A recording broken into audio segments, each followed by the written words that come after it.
आप सबसे ये वाला क्वेश्चन पूछा था, जो ये वाला आपने रीड भी किया होगा, which one of the following terms जो not only physical space but also functional role community में। तो इसके ऑप्शन जैसे हैं इकोटोन, इकोलॉजिकल नीश हो गया, हैबिटेट है या होम रेंज है। आप मुझे इसका रिप्लाई कीजिए कि क्या चीज, क्या ऑप्शन होगा इसका करेक्ट। सर इकोलॉजिकल नीश। इकोलॉजिकल नीश। और बाकी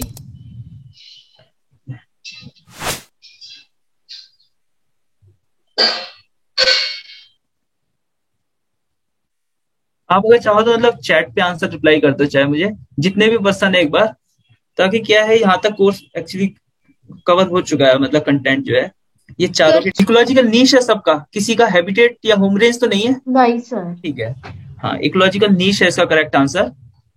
अभी तक हमने जो देखा था कि इकोटोन, इकोटोन क्या होता है, जहां पे एक बायोम है और दूसरा बायोम है जहां पे जोन ऑफ इंटरेक्शन होता है, उस जोन ऑफ इंटरेक्शन को हम इकोटोन बोलते हैं। उसमें दो हमने और चीजें देखी थी, दो कॉन्सेप्ट देखे थे। एक हमने कॉन्सेप्ट देखा था वहां पे एज स्पीसीज, यानी कुछ एक्स्ट्रा स्पीसीज हो सकती है, और एज अफेक्ट हो, उस अफेक्ट को बोलते हैं एज अफेक्ट, यानी एक्स्ट्रा स्पीसीज है। स्पीसीज का मतलब जरूरी नहीं है कि आपका स्पीसीज कंज्यूमर की हो, स्पीसीज प्रोड्यूसर की भी हो सकती है। प्रोड्यूसर का मतलब जो पेड़ पौधे हैं वो प्रोड्यूसर है, वो भोजन बना रहे हैं, बाकी कंज्यूम कर रहे हैं। तो किसी भी तरीके की एक्स्ट्रा स्पीसीज हो सकती है। इकोलॉजिकल नीच देखा था, यानी हर स्पीसीज का एक फंक्शनल रोल है, और उसका एक साथ के साथ फंक्शनल रोल के अलावा उसका एक हैबिटेट स्पेस है, या हम कह सकते हैं कि किस तरीके की केमिकल, मतलब इसमें चार टर्म आते हैं: केमिकल नीश, फिजिकल नीश, हैबिटेट नीश और रिप्रोडक्टिव नीश। इसका अगर हम इसके कंपोनेंट्स अगर देखें, हैबिटेट का मतलब है जो निवास स्थान। अगर एग्जाम में लिखा आ जाए कि हैबिटेट पर्टिकुलर स्पीसीज के लिए होता है, तो ऐसा नहीं है। इकोलॉजिकल नीश पर्टिकुलर स्पीसीज के लिए होता है, एक यूनिक इकोलॉजिकल नीश होगा एक स्पीसीज के लिए। लेकिन हैबिटेट में कई डिफरेंट स्पीसीज भी रह सकती हैं आपके आसपास में। उस मतलब आप क्या कह सकते हैं कि उस हैबिटेट में बायोटिक भी हो सकता है। बायोटिक भी डिफरेंट टाइप की हो सकता है, प्रोड्यूसर हो सकता है, कंज्यूमर हो सकता है, प्राइमरी कंज्यूमर, उसको खाने वाले सेकेंडरी कंज्यूमर, उसको भी खाने वाले टर्शरी कंज्यूमर हो सकते हैं। तो डिफरेंट स्पीसीज हो सकती है। और चौथा टर्म हमने देखा था होम रेंज। होम रेंज मतलब एक पर्टिकुलर स्पीसीज की कहाँ तक मूवमेंट होती है, और मूवमेंट होनी चाहिए पीरियोडिक मूवमेंट, रेगुलर मूवमेंट होनी चाहिए, वो उसको कहलाई जाती है होम रेंज। जैसे आपके एलिफेंट होते हैं, उनके लिए टर्म यूज करते हैं कॉरिडोर, क्योंकि वो हंड्रेड्स ऑफ किलोमीटर वो मूव करते हैं, और वो मूवमेंट पीरियडिक होती है। वो वापस आते हैं, फिर दोबारा वहां पे मूव करते हैं। तो एलिफेंट को आप सेव करते हैं तो आप कहते हैं कि एलिफेंट के लिए ये नहीं है कि एलिफेंट जिस एरिया में रिजाइड कर रहा है, बल्कि जिस एरिया में वो मूव भी कर रहा है उसको भी आपको प्रोटेक्ट करना पड़ेगा, क्योंकि एलिफेंट क्या पीरियडिक मूवमेंट करते हैं। तो उसकी जरूरी क्या है, कॉरिडोर जहां पे मूव कर रहे हैं वो, और जहां पे वो रिजाइड कर रहे हैं यानी हैबिटेट, वो दोनों को आपको सेव करना पड़ेगा। इसीलिए हमेशा एलिफेंट के टर्म में आप रेंज यूज करते हो ज्यादातर, कि उसकी रेंज यहां तक है। अब इकोसिस्टम जो मैंने बताई दिया था, इकोसिस्टम मतलब एक ऐसा सिस्टम, ऐसा तंत्र जिसमें बायोटिक बाकी बायोटिक से और बायोटिक एबायोटिक से इंटरेक्ट करते हैं। उस सिस्टम को जब हम बोलते हैं तो हम बोलते हैं कि ऐसा सिस्टम इकोसिस्टम कहलाता है। आपकी फाइल्स का ट्रांजिशन हो रहा है, वो इंटरेक्शन हो रहा है, आप ब्यूरोक्रेसी कह रहे हैं। आप क्लासेस में इंटरेक्शन हो रहा है, आप पढ़ रहे हैं, इंटरेक्शन हो रहा है जो आपका, उसको आप क्या बोलेंगे, एजुकेशनल सिस्टम हो गया, ये क्लास का सिस्टम हो गया एक तरीके से। तो इकोसिस्टम के फंक्शन क्या है, जब आप इकोसिस्टम के फंक्शन बोलते हैं तो इकोसिस्टम के अंदर क्या चीज हो रही है, आपके न्यूट्रिएंट्स का भी फ्लो हो रहा है, एनर्जी का फ्लो हो रहा है। एनर्जी का मतलब पौधों ने एनर्जी किस तरीके से की है, जो सोलर एनर्जी हो रही है उसे कन्वर्ट किया है केमिकल एनर्जी में फोटोसिंथेसिस के थ्रू, और अपना ऑर्गेनिक मैटर बनाया है। जो उसका विकास होता है, उसकी ग्रोथ होती है, पेड़ पौधे पत्ती तने जो बढ़ते हैं उस फोटोसिंथेसिस के कारण हो रहे हैं। अब आपने उसको खाई, पौधे पौधों को कोई भी जीव खाता है तो वो एनर्जी उसमें ट्रांसफर हो गई, उसको जो खाएगा उसमें ट्रांसफर हो गई। तो क्या है, एनर्जी का फ्लो, साथ के साथ न्यूट्रिएंट्स का फ्लो। आप कुछ चीज खा रहे हैं, वो न्यूट्रिएंट फ्लो कर रहा है, जिसको जो आपने भोजन किया उसमें न्यूट्रिशन आप में आ गया, फिर आगे ट्रांसफर हो गया। तो इकोसिस्टम के अंदर न्यूट्रिशन का भी फ्लो होता है, एनर्जी का भी फ्लो होता है, एक होम्योस्टेसिस भी होता है। होम्योस्टेसिस का मतलब होता है आप अपने को इकोसिस्टम में मेंटेन करने के लिए क्या करते हैं, स्टेबिलिटी बनाए रखने के लिए। सर्दियों में आप क्या करेंगे, आप गर्म कपड़े पहन लेंगे। गर्मियों में आप क्या करेंगे, आप किसी अपने को अडॉप्ट करने के लिए आप क्या करेंगे, घर में कूलर चलाएंगे, कुछ ना कुछ इस तरीके का एनवायरनमेंट करेंगे कि आप उसके हिसाब से अडॉप्ट हो सकते हैं आप। तो इकोसिस्टम में क्या चीज है, एक स्टेबिलिटी बनाए रखने के लिए एक प्रोसेस जो होता है उसको बोलते हैं होम्योस्टेसिस। वो चेंजेस बाहर ही नहीं हो सकता, आपकी बॉडी के अंदर भी चेंज हो सकता है। तो इसको बोलते हैं इकोसिस्टम में होम्योस्टेसिस। अब एक इकोलॉजी का सक्सेशन, इकोसिस्टम के अंदर सक्सेशन भी होता है। सक्सेशन का मतलब किसी पर्टिकुलर एरिया में पर्टिकुलर टाइप की वेजिटेशन पाई जाती है, कुछ टाइम के बाद में जब उसका चेंजेस होने लगते हैं उस एनवायरनमेंट में, तो फिर दूसरे तरह की वेजिटेशन आ रही है, फिर और डेवलप्ड वेजिटेशन आ सकती है। जैसे पहले हो सकता है कि आपकी घासें हो, एल्गी हो, घासें आ रही हैं, घास के बाद छोटे छोटे पौधे आ रहे हैं, फिर कुछ दिन बाद में उधर पूरी कम्युनिटी, पौधों की कम्युनिटी चेंज हो गई है, बड़े बड़े पेड़ आना शुरू हो गए हैं। तो इस तरीके से क्या हो गई कि वो बड़े बड़े जब पेड़ आना शुरू हो गए उसके बाद उसमें चेंजेस ज्यादा नहीं आएंगे, उस कम्युनिटी को बोलेंगे क्लाइमैक्स हो गया। यानी इकोलॉजी में जो सक्सेशन हो रहा है, सक्सेशन का मतलब एक टाइप की वेजिटेशन से चेंज होना दूसरे टाइप की, दूसरे से तीसरे टाइप की, और ये चेंजेस कुछ साल के नहीं होते, ये हजारों साल के चेंजेस होते हैं। तो इसे हम बोलते हैं इकोलॉजिकल सक्सेशन।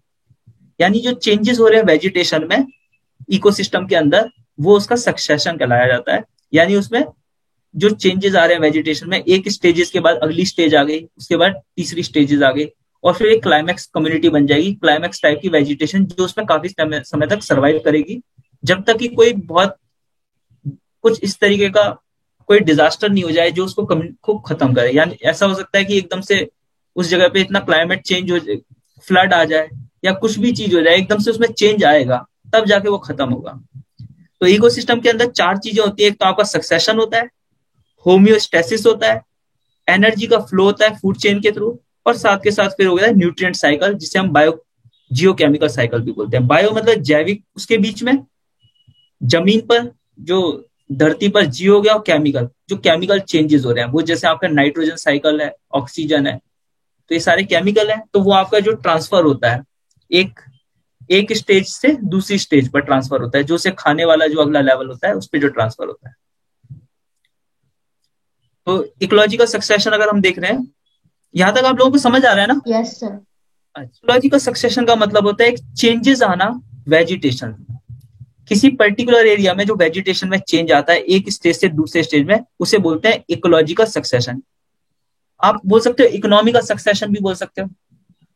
जब आप अभी किस तरीके से आप अपना अर्न कर रहे हैं, कुछ टाइम बाद में दूसरे तरीके से आप अर्न कर रहे हैं, आपका फैमिली का स्टेटस भी चेंज होगा, तो एक सक्सेशन है। आप कह रहे हो कि अभी मैं लोअर मिडिल क्लास में हूँ, कुछ दिन बाद में ये होगा, फिर मिडिल मिडिल क्लास में हो जाएंगे, कुछ दिन बाद में और क्या अपर मिडिल क्लास में हो जाएंगे। तो आपके क्या है, सक्सेशन चल रहा है।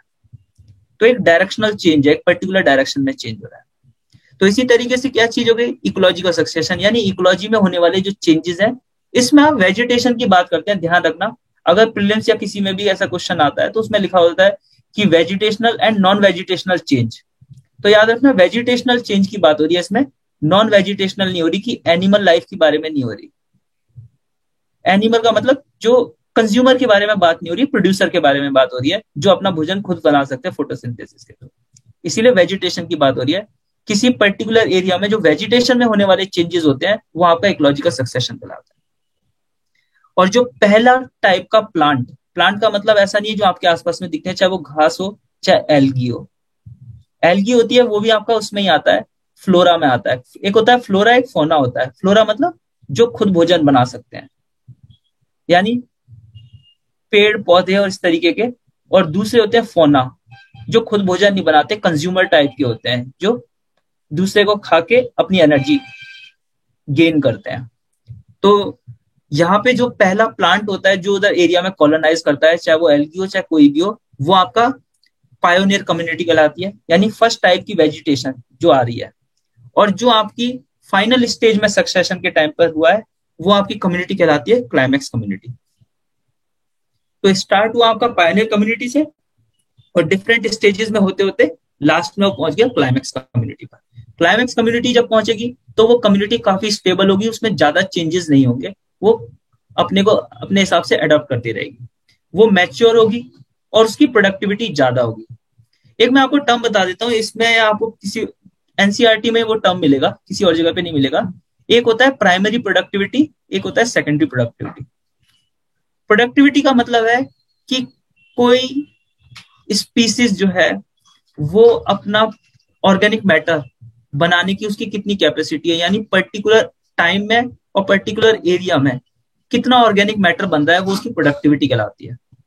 आप कह रहे हैं कि 1 घंटे में मैं अगर 50 पेज पढ़ लेता हूँ तो वो आपकी प्रोडक्टिविटी हो गई।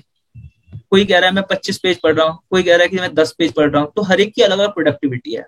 तो सेम आपका एक प्रोडक्टिविटी वर्ड का मतलब है कितना ऑर्गेनिक मैटर बन रहा है। और याद रखना, ऑर्गेनिक मैटर जो बनाने का काम होता है वो आपके पौधे का होता है। बाकी तो ऑर्गेनिक मैटर खा के गेन कर रहे हैं। केवल पौधे जो हो गए जिन्हें ऑटोट्रॉफ भी बोलते हैं, यानी वो खुद भोजन बना सकते हैं। ऑटोट्रॉफ, ट्रॉफ मतलब नरिशमेंट या भोजन, और ऑटो मतलब खुद अपने आप ही। तो इसमें ये चीज हो गई, जब क्लाइमेक्स कम्युनिटी होती है तो उस टाइम पे प्रोडक्टिविटी बहुत हाई होती है। पेड़, बड़े बड़े पेड़ और ये सब चीजें जब उस एरिया में आ जाते हैं तो वो फोटोसिंथेसिस से ज्यादा ऑर्गेनिक मैटर बनाते हैं। तो ये आपका कहलाया जाता है प्राइमरी प्रोडक्टिविटी। और जो बाकी जीव है वो अपनी प्रोडक्टिविटी, ये आपकी प्राइमरी प्रोडक्टिविटी कहलाई जाती है। तो प्रोडक्टिविटी का मतलब हो गया कितना ऑर्गेनिक मैटर पर्टिकुलर एरिया में, यानी आप मान लीजिए अगर 1 स्क्वायर मीटर में अगर 4 पौधे हैं, आप कहेंगे कि इतना फोटोसिंथेसिस से ऑर्गेनिक मैटर बना रहे हैं, तो वो उसकी प्राइमरी प्रोडक्टिविटी होगी। अब उसमें से क्या करेगा, वो ऑर्गेनिक मैटर बनाएगा पौधा, कुछ अपनी एक्टिविटी में यूज करेगा, मतलब अपने को एक्सपेंड करेगा, ट्रांसपायरेशन करेगा, ये सब चीजें जो एक्टिविटी करेगा वो उसका ऑर्गेनिक मैटर कुछ उसमें खत्म हो जाएगा और कुछ उसका सेव रहेगा। जब अगला एनिमल उसे खाएगा ऑर्गेनिक मैटर को, तो उसमें क्या होगा कि ऑर्गेनिक मैटर जो ट्रांसफर होगा वो उससे कम ट्रांसफर होगा ऑर्गेनिक मैटर। तो अगले में जो ऑर्गेनिक मैटर कम ट्रांसफर होगा, इस तरीके से ऑर्गेनिक मैटर क्या होता है, ट्रांसफर होता है। तो जब हम बोलते हैं कि क्लाइमैक्स कम्युनिटी बनती है, तो क्लाइमैक्स कम्युनिटी का मतलब है उस एरिया में अब प्रोडक्टिविटी ज्यादा हो गई है, उस एरिया की वेजिटेशन ज्यादा स्टेबल है, ज्यादा मैच्योर टाइप की है। यानी मैच्योर टाइप का मतलब होता है कि एल्गी जो है उसमें किसी तरह के फूल नहीं है, किसी तरीके के मतलब एक फ्रूट्स नहीं है, फ्लावर्स नहीं है, लेकिन आपके जैसे जैसे और मैच्योर टाइप की वेजिटेशन बनती है तो उसके अंदर फ्लावर्स भी आएंगे, स्टेम्स भी आएंगी, उसके अंदर पत्तियां जो इस तरीके की हो रही हैं, उसके अंदर फ्रूट्स भी आ रहे हैं। तो वो क्या हो गई, क्लाइमैक्स, वो ज्यादा मैच्योर वेजिटेशन हो गई। तो जब आपकी क्लाइमैक्स कम्युनिटी होती है वो तो ज्यादा स्टेबल होती है, ज्यादा मैच्योर होती है, ज्यादा कॉम्प्लेक्स होती है और ज्यादा लॉन्ग लास्टिंग होती है। उसकी प्रोडक्टिविटी हमेशा हाई होती है। हाई इसीलिए होती है क्योंकि वो वेजिटेशन हाई हाई लेवल की वेजिटेशन होती है, ज्यादा ऑर्गेनिक मैटर वो अपना डेवलप ऑर्गेनिक मैटर बना सकती है फोटोसिंथेसिस के थ्रू। आप लोगों को फोटोसिंथेसिस प्रोसेस पता है ना, क्या चीज होती है? हाँ हाँ सर। सर। पता है ना आपको? हाँ सर। हाँ, पेड़ पौधे या जो भी चीज होती है उनकी मैं बता देता हूँ। पत्तियां जो होती हैं उसमें क्लोरोफिल होता है। वो क्लोरोफिल क्या करता है, उसकी प्रेजेंस में सनलाइट क्या करती है, वो उसकी प्रेजेंस में पेड़ जो या पौधा जो भी होता है वो अपना भोजन कैसे बनाता है, सनलाइट उस पर पड़ती है, एटमॉस्फेयर से वो कार्बन डाइऑक्साइड लेता है, और जमीन में जो रूट्स के थ्रू वो पानी आता है उसका, जो उसका पानी ऊपर स्टेम्स तक आता है, लीव्स तक आता है। तो जमीन से जो आपका पानी आ गया, एटमॉस्फेयर से आपकी कार्बन डाइऑक्साइड होगी, और सनलाइट की प्रेजेंस में क्लोरोफिल पे जो है वो क्या करता है, इधर भोजन बनाने का काम करता है। कार्बन डाइऑक्साइड और वाटर, उनके बीच में रिएक्शन होता है सनलाइट की प्रेजेंस में, और वो रिएक्शन करके आपका क्या करता है, भोजन बनाता है। भोजन मतलब कार्बोहाइड्रेट बनता है आपका, C6H12 करके, O6 करके, ऐसा करके आपका जो ये बनता है वो कार्बोहाइड्रेट होता है। ये आपका उसका ऑर्गेनिक मैटर होता है। ऑर्गेनिक मैटर इसीलिए कहा गया क्योंकि इसमें कार्बन है, अगर कार्बन नहीं होता तो वो इनऑर्गेनिक मैटर होता है। जो आपका एनवायरमेंट में आपकी नाइट्रोजन ऑक्सीजन ये हो रही है, ये आपका भी ऑर्गेनिक मैटर नहीं है, इनऑर्गेनिक है। तो इसका काम क्या है, कार्बन और हाइड्रोजन होना चाहिए। पौधों ने क्या किया, इनऑर्गेनिक मैटर को, यानी एनवायरमेंट में जो कार्बन डाइऑक्साइड ये सब चीजें उसको रिएक्ट करवाया और उसको कन्वर्ट कर दिया ऑर्गेनिक मैटर में। अब बाकी जो एनिमल और ह्यूमन क्या करते हैं, उसको खा के उस ऑर्गेनिक मैटर को खुद लेते हैं, और जब लास्ट में वो खुद उनकी डेथ हो जाती है तो डिकम्पोजर उनको खा खा के क्या करते हैं, उसको फिर इनऑर्गेनिक मैटर में कन्वर्ट कर देते हैं। वापस आपके नाइट्रोजन ऑक्सीजन और ये सब चीजें रिलीज हो जाती है। ठीक है ना? तो आपकी जो इकोलॉजिकल सक्सेशन में क्या होता है, जो ये कम्युनिटी जो वेजिटेशन में जो चेंजेस होते हैं, इसमें फर्स्ट स्टेज कहलाई जाती है आपकी पायोनियर कम्युनिटी, लास्ट कहलाई जाती है क्लाइमैक्स कम्युनिटी। और जो स्टेजेस होती हैं उसके दो नाम होते हैं, स्टेजेस कहलाई जाती हैं, सक्सेशन स्टेजेस या सीरीज। SERES वर्ड जो होता है। और जो स्टेजेस के टाइम पे जो पर्टिकुलर कम्युनिटी बनती है, इसमें कम्युनिटी का मतलब वेजिटेशन वाली कम्युनिटी है, ऑटोट्रॉफ प्रोड्यूसर टाइप की कम्युनिटी की बात हो रही है, ठीक है ना। तो उसे बोलते हैं सीरियल कम्युनिटी या फिर स्टेजेस कहते हैं सक्सेशन में। जैसे आप एग्जांपल देंगे कि एक जगह पे बेयर रॉक है, केवल एक तरीके से पत्थर चट्टान है, फिर उस पे लीशन आ गया, फिर उसके बाद और प्लांट्स आ गए, फिर उसके बाद हर्ब्स ग्रासेस आ गई, फिर और बड़ी तरीके की ग्रासेस और छोटे छोटे पौधे आ गए। लास्ट में क्या चीज होगी आपके, इसमें आपके बड़े बड़े ट्रीज हो गए। ये कम्युनिटी मैच्योर हो गई, ये कम्युनिटी ज्यादा स्टेबल रहेगी, इस कम्युनिटी की प्रोडक्टिविटी ज्यादा होगी क्योंकि ये फोटोसिंथेसिस से ऑर्गेनिक मैटर ज्यादा बना पाए, ठीक है ना। पायोनियर कम्युनिटी, और इसको स्टेजेस को आप बोलते हैं SERES। लीशन में आपको बता देता हूँ क्या चीज होती है। लीशन का मतलब होता है जैसे आपकी एल्गी होती है जो, आपको आइडिया है लीशन क्या होता है आप लोगों को?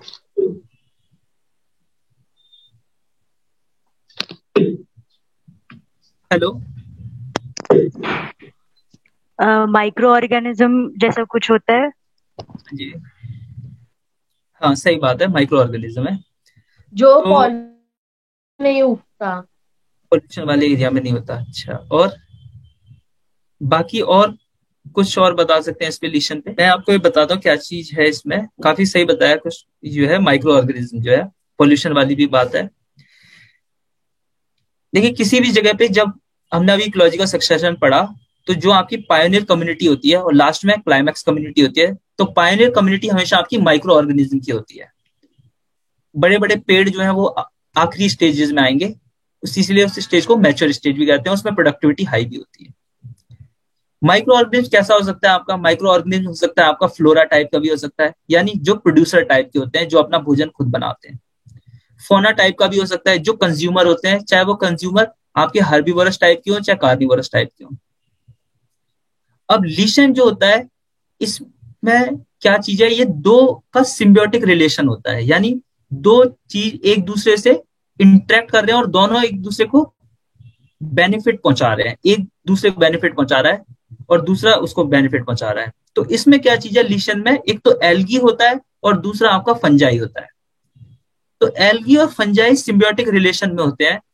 एल्गी जो होता है आपका, वो आपका फ्लोरा में आता है, और वो फ्लोरा में आता है लेकिन उसमें क्लोरोफिल होता है, इसीलिए वो अपना भोजन भी बना सकता है। तो कुछ फ्लोरा ऐसे होते हैं, कुछ पेड़ पौधे ऐसे भी होते हैं जो भोजन नहीं बना पाते, पर वो कंज्यूमर में नहीं आते, वो किसी के साथ सिम्बियोटिक रिलेशन में हो जाते हैं। अब फंजाई जो है वो भी आपका फ्लोरा है, लेकिन क्या चीज है, वो भोजन नहीं बना सकता क्योंकि उसके अंदर क्लोरोफिल नहीं है। क्लोरोफिल पिगमेंट जो होता है वो आपके फोटोसिंथेसिस के लिए मददगार होता है, उसी के कारण आपके फोटोसिंथेसिस कर पाते हैं पेड़ पौधे, पत्तियां जो होती हैं।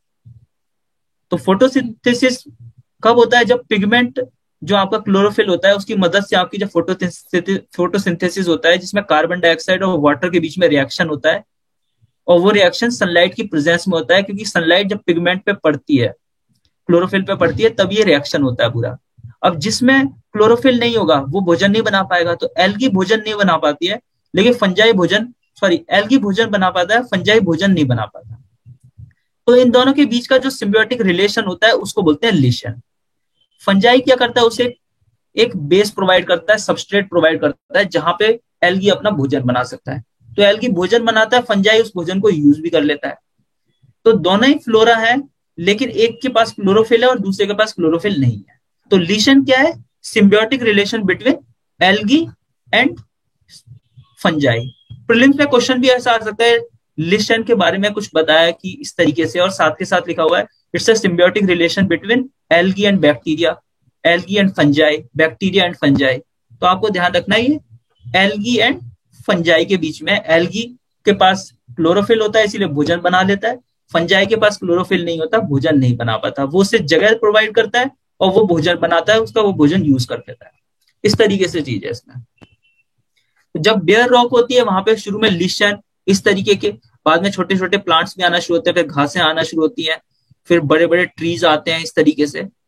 पर ये जरूरी नहीं है कि हर जगह पे ट्री आएगा, आप ध्यान रखना। डेजर्ट एरिया में कभी ट्री नहीं आ पाएगा, क्योंकि डेजर्ट एरिया में जो सक्सेशन क्या करेगा, एक पॉइंट के बाद रुक जाएगा, क्योंकि उस जगह पे बारिश ही नहीं हो रही है, इतनी प्रेसिपिटेशन है नहीं, टेम्परेचर बहुत हाई है, इवोपरेशन हमेशा होता रहेगा।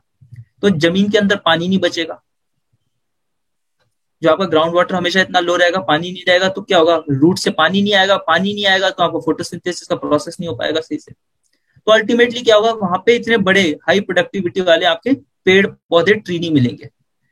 तो डेजर्ट एरिया की भी एक लिमिटेशन है कि आपकी डेजर्ट एरिया में जितनी भी कम्युनिटी होती है वो मैक्सिमम क्या होगा, ऐसे पेड़ पौधे हो सकते हैं जहां पर आपके ज्यादा से ज्यादा घासें हो सकती है, बड़े पेड़ पौधे नहीं आए। तो आप ये याद रखना, अगर पेपर में एग्जाम आता है उसमें लिखा हो सकता है डेजर्ट इकोसिस्टम या ग्रासलैंड इकोसिस्टम में इकोलॉजिकल सक्सेशन की क्लाइमेक्स कम्युनिटी, यानी क्लाइमेक्स तक पहुंचते टाइम पे उसमें बड़े बड़े पेड़ पौधे, बड़े बड़े पेड़ जो है उनका एक तरीके से एक्सपेंशन हो रहा है, वही केवल पाए जा रहे हैं। तो ऐसा नहीं है, क्योंकि वहां पे प्रेसिपिटेशन नहीं होगी तो क्लाइमेक्स कम्युनिटी इस लेवल तक नहीं पहुंचेगी, वहां की क्लाइमेक्स कम्युनिटी डिफरेंट होगी। तो हर बायोम की क्लाइमेक्स कम्युनिटी डिफरेंट होती है based on precipitation and based on temperature. समझ आया आप लोगों को यहां तक?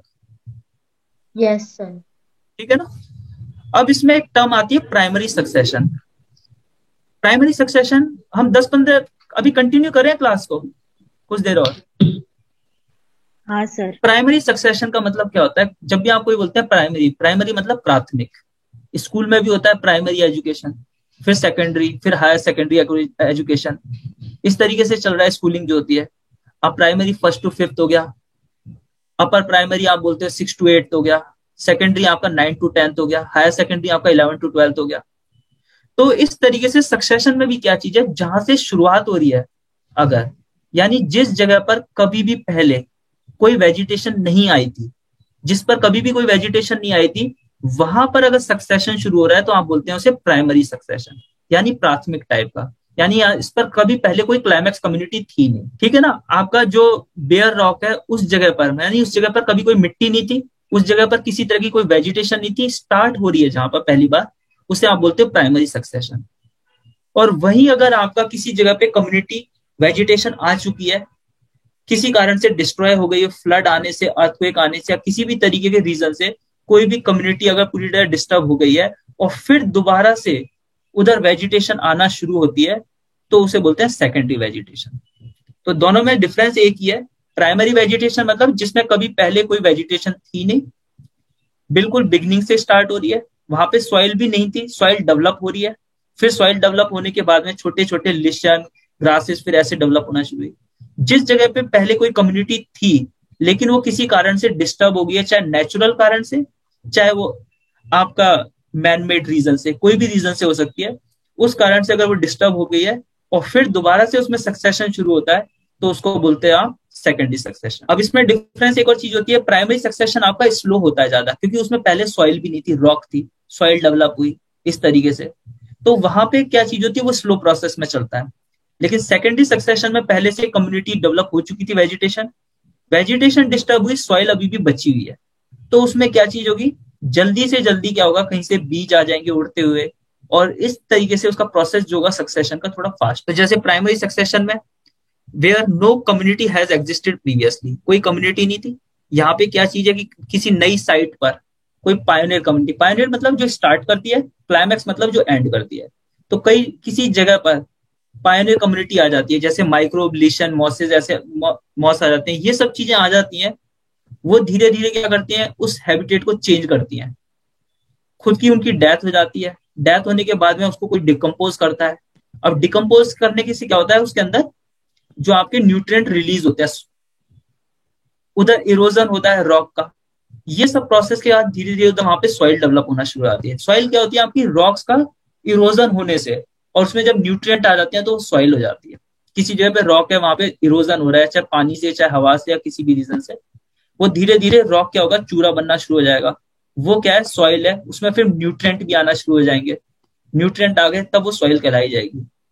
तो सॉइल डेवलप हुई नहीं है उस रॉक पर, ये ऑर्गेनिज्म आते हैं, डेथ होती है, डिकम्पोजर इन्हें खाते हैं, ऑर्गेनिक मैटर कन्वर्ट हो जाता है इनऑर्गेनिक में, उधर रिलीज हो जाते हैं उस सॉइल में। अब वो क्या होगी, सॉइल प्रिपेयर हो गई, उसमें धीरे धीरे घास हैं, छोटे पौधे, बड़े पौधे ऐसे डेवलप होना शुरू हो जाते हैं। तो इस तरीके का क्या होता है प्राइमरी सक्सेशन।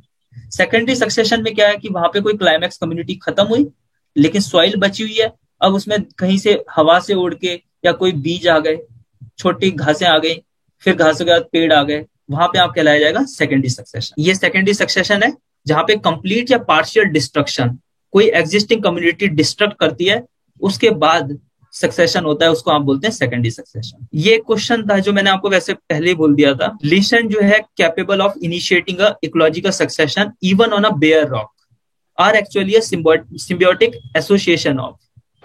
तो ये मैंने आपको पहले ही बता दिया था, ये एल्गी और फंजाई का है, एल्गी और बैक्टीरिया का नहीं है।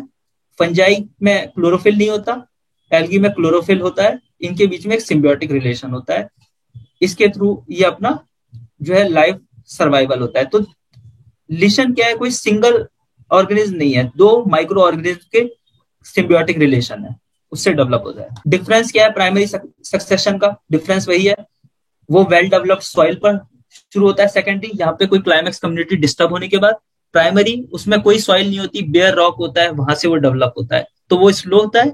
सेकेंडरी सक्सेशन फास्ट होता है। ऑटोजेनिक और एलोजेनिक ये भी सक्सेशन होता है। ऑटोजेनिक नाम से पता चल रहा है, ऑटो मतलब अपने आप ही, जहां पे कोई बाहर का कोई फैक्टर, बाहर का फैक्टर का मतलब सनलाइट को मत लेना, सनलाइट के बिना तो फोटोसिंथेसिस हो ही नहीं सकता, तो सनलाइट तो जरूरी है ही, तो वो बाहर के फैक्टर में नहीं आता।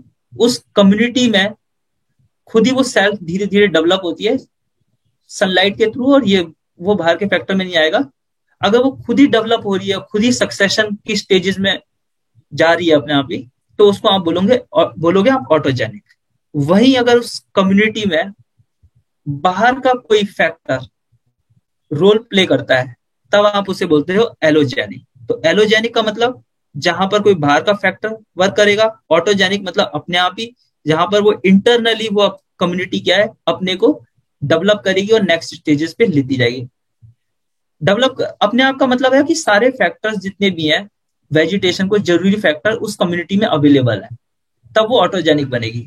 अगर सारे फैक्टर उधर अवेलेबल नहीं है और बाहर से कोई फैक्टर प्ले कर रहा है, तब आप कहलाया जाएगा एलोजेन। देखिए एक क्वेश्चन था, grassland trees don't replace the grasses as a part of an ecological succession because of. इसका आप आंसर बताओ मुझे, इस वाले क्वेश्चन का। Yes sir. सर। इस क्वेश्चन का आंसर बताना, ये रीडेबल है आप लोगों को? इन द हाँ ग्रासलैंड। सर। हाँ, इस क्वेश्चन का आंसर बताइए। Sir option B. हाँ सर, लिमिटेड सनलाइट एंड वही वाला। Sir water limits and fire. बाकी सर सेकंड वाला। और बाकी लोग, और तो एक ऑप्शन मेरे पास आया है limited sunlight and possibility of nutrient, दूसरा है वाटर लिमिट्स एंड फायर। तो इसमें देखिए तीन टर्म्स आ रहे हैं, एक तो आ रहा है इसमें ग्रासलैंड के बारे में बात हो रही है, दूसरा हमने पढ़ा इकोलॉजिकल सक्सेशन, और ये और तीसरा टर्म जो हो गया, मतलब आप ये समझिए ट्री और ग्रासेस ये वाले बात हो गई। एक इसने बायोम जो बताया है, जो हमने अभी लेवल देखे थे इकोलॉजी का, उसमें हमने जो बताया था सबसे पहले इंडिविजुअल, फिर पॉपुलेशन, फिर उसके ऊपर कम्युनिटी, कम्युनिटी के ऊपर आपने इकोसिस्टम, इकोसिस्टम के ऊपर आपने बोला था कि बायोम्स। और इस तरीके से बायोम्स मतलब पर्टिकुलर टेरिटरी में based on sunlight, based on precipitation, बारिश के कारण क्या लेवल होता है बारिश का और सनलाइट के, उसके बेस पर वहां पे क्या वेजिटेशन होती है, वो बायोम कहलाई जाती है। उस एरिया को उस टाइप का बायोम है। ग्रासलैंड का मतलब घास के मैदान, यानी यहाँ पे पेड़ तो उग नहीं रहे हैं, ठीक है, और डेजर्ट भी नहीं है। पेड़ इसीलिए नहीं उग रहे क्योंकि यहाँ पर उस लेवल की बारिश नहीं है और उस लेवल की टेम्परेचर जो है उसके हिसाब से नहीं है। अगर बहुत ज्यादा बारिश होगी तो क्या होगा, बहुत ज्यादा बारिश होगी, एक्वस सोल्यूशन में क्या चीज होती है, आपका न्यूट्रिएंट भी अवेलेबल हो रहा है पेड़ पौधे को, पानी अवेलेबल हो रहा है फोटोसिंथेसिस के लिए, तो ये जो प्रोसेस होगा वो ज्यादा फोटोसिंथेसिस करेगा, हाई प्रोडक्टिविटी होगी, ऑर्गेनिक मैटर ज्यादा डेवलप होगा, यानी ज्यादा पेड़ बनेंगे, एवरग्रीन रहेगा वो। जो आपका वेस्टर्न घाट हो गया, अमेजन फॉरेस्ट हो गए, क्योंकि वो इक्वेटर के पास में टेम्परेचर हाई रहता है, ज्यादा बारिश होती है, बारिश लगातार होती है, तो उसमें कोई उससे प्रॉब्लम नहीं होती, जितनी इवोपरेशन हो रहा है हाई टेम्परेचर से, बारिश भी होती रह रही है। घास के मैदान में क्या चीज हो गई, ना ये डेजर्ट जैसा है और ना ही ये एवरग्रीन फॉरेस्ट जैसा है, क्योंकि इसकी बारिश उस लेवल की भी नहीं है और टेम्परेचर उस लेवल का नहीं है, एक इंटरमीडिएट लेवल का हो गया। तो इसमें लिखा हुआ है कि घासें इकोलॉजिकल सक्सेशन में क्यों नहीं उधर तक पहुंच पाती, ग्रासलैंड में। ग्रासलैंड की कम्युनिटी आपकी एवरग्रीन फॉरेस्ट या डेसिडियस टाइप इस तरीके के लेवल पे क्यों नहीं पहुंच पाता, तो उसके दो कारण है। एक तो उस जगह पे सनलाइट जो है और न्यूट्रिएंट है उस लेवल तक अवेलेबल नहीं है न्यूट्रिएंट कि उसका सक्सेशन ट्री तक पहुंच जाए, क्योंकि किसी भी जगह पर बायो में आपकी प्रोडक्टिविटी ट्री की प्रोडक्टिविटी घासों से ज्यादा होगी। टी की प्रोडक्टिविटी ज्यादा है। अब टी की प्रोडक्टिविटी क्यों ज्यादा है? वहां पे ट्री इसीलिए डेवलप हो पा रहे हैं क्योंकि वहां पे उस लेवल की बारिश है, उस लेवल की सनलाइट अवेलेबल हो रही है। तो उस तरीके के जिस तरह का भोजन होगा उसी तरह के वहां पे जीव पाए जाएंगे, उसी तरह की स्पीसीज पाई जाएंगी। तो इस ट्रीज उस जगह पे इसीलिए पाए जा रहे हैं क्योंकि वहां पर हाई टेम्परेचर है और ज्यादा बारिश हो रही है, वहां पे उस लेवल के न्यूट्रिएंट अवेलेबल है। तो घास है, उस जगह पे उस तरीके के न्यूट्रिएंट है, उससे कम न्यूट्रिएंट है, उससे कम बारिश हो रही है, सनलाइट भी उस लेवल की नहीं आ रही, जिसके कारण क्या उसका फोटोसिंथेसिस का process comparatively evergreen forest area से कम हो रहा है। लेकिन डेजर्ट एरिया से ज्यादा हो रहा है क्योंकि उसके कंपैरिजन में वहां पे बारिश ज्यादा हो रही है और उसके कंपैरिजन में वहां पे थोड़ी सनलाइट ज्यादा हो रही है, तो फोटोसिंथेसिस ज्यादा हो रहा है। तो इसका रीजन यही है कि वहां पे सनलाइट कम है, कंपैरेटिवली न्यूट्रिएंट इतने अवेलेबल नहीं है, बारिश उसके मुकाबले कम हो रही है। तो इसके कारण से घासें जो होती हैं, ग्रासेस जो होती हैं, वो ट्री उसे रिप्लेस नहीं कर पाता ग्रासेस को। इसीलिए वहां पे जो क्लाइमैक्स कम्युनिटी जो बन रही है, वो क्लाइमैक्स कम्युनिटी जो है ग्रासेस के बेस पर बन रही है, क्लाइमैक्स कम्युनिटी वहां पर ट्रीज के बेस पर नहीं बन रही है। उस प्रोडक्टिविटी के लिए उस तरह का लेवल का न्यूट्रिएंट अवेलेबल नहीं है वहां पर। ठीक है, आप लोगों को क्लियर है ना ये बात? Yes sir. अब है autotrophic and heterotrophic succession. Autotrophic succession, autotroph का मतलब है ऑटो मतलब अपने आप में, ट्रॉपिक मतलब न्यूट्रिशन, नरिशमेंट, भोजन बनाना। तो पेड़ पौधे भोजन बना सकते हैं अपना, बाकी कंज्यूम करते हैं केवल। तो ऐसा सक्सेशन स्टेज जहां पर उस कम्युनिटी में प्रोड्यूसर ज्यादा हो, यानी ग्रीन प्लांट्स ज्यादा हो, ज्यादा क्वांटिटी में उस एरिया में, जिस एरिया में सक्सेशन चल रहा है उसमें क्वांटिटी अगर प्रोड्यूसर की ज्यादा हो तो सक्सेशन को आप बोलते हो ऑटोट्रॉपिक टाइप का सक्सेशन। और हेट्रोट्रॉपिक का मतलब होता है, हेट्रो मतलब दूसरे पे, ऑटो मतलब खुद पर। तो जो दूसरे पे भोजन के लिए निर्भर करता है वो हेट्रोट्रॉफ कहलाया जाता है, चाहे वो कार्निवोरस हो चाहे हार्बिवोरस हो। तो ऐसा सक्सेशन, किसी एरिया में ऐसा सक्सेशन चल रहा है, स्टेजेस चेंज हो रही है, जहां पर सक्सेशन के टाइम पर हेट्रोट्रॉप यानी कंज्यूमर की क्वांटिटी ज्यादा हो, यानी कंज्यूमर ज्यादा पाए जाते हो, तो उस सक्सेशन को बोलते हैं आप हेट्रोट्रॉपिक टाइप का सक्सेशन, और दूसरे को बोलते हो आप ऑटोट्रॉपिक टाइप का। तो इस सक्सेशन की स्टेजेस में हमने पहला पढ़ा था प्राइमरी, दूसरा पढ़ा है सेकेंडरी। प्राइमरी जिसमें बेयर रॉक से शुरू होता है, कभी सॉइल नहीं बनी यहाँ पे, कभी कोई और वेजिटेशन नहीं रही। सेकेंडरी जहां पे पहले कम्युनिटी थी, या तो वो डिस्ट्रक्ट कर गई कंप्लीटली या वो डिस्ट्रक्ट करी पार्शियली, वो प्राइमरी और सेकेंडरी। दूसरा हमने पढ़ा ऑटोट्रॉपिक और एलोजेनिक। एटोट्रॉपिक मतलब जिसमें सक्सेशन ऐसा है जिसमें वो बाहर डिपेंड नहीं कर रहा किसी पर, वो कम्युनिटी अपने आप में सक्सेशन के लिए उसके पास अवेलेबल न्यूट्रिएंट, अवेलेबल उसके पास फैसिलिटी है, अगर वो सक्सेशन कर रही है तो वो कहलाई जाती है आपकी ऑटोट्रॉपिक। और दूसरा कहलाई जाती है एलोजेनिक, जहां पर वो बाहर से डिपेंड कर रही है, बाहर से कोई फैक्टर। इसमें हम सनलाइट को कंसीडर नहीं करते। अगर पेपर में आ जाए सक्सेशन के लिए वो एलोजेनिक कहलाई जाएगी या नहीं कहलाई जाएगी, वो क्योंकि वो सनलाइट पे डिपेंड कर रही है। तो याद रखना सनलाइट तो आपको जरूरी है ही, उसे आउटसाइड फैक्टर नहीं माना जाता। आउटसाइड फैक्टर माना जाता है जो उस कम्युनिटी के बाहर जो जमीन पर चीजें अवेलेबल है। फिर हमने देखा कि हेट्रोट्रॉपिक जिस कम्युनिटी में सक्सेशन जिस कम्युनिटी में चल रहा है, अगर उसमें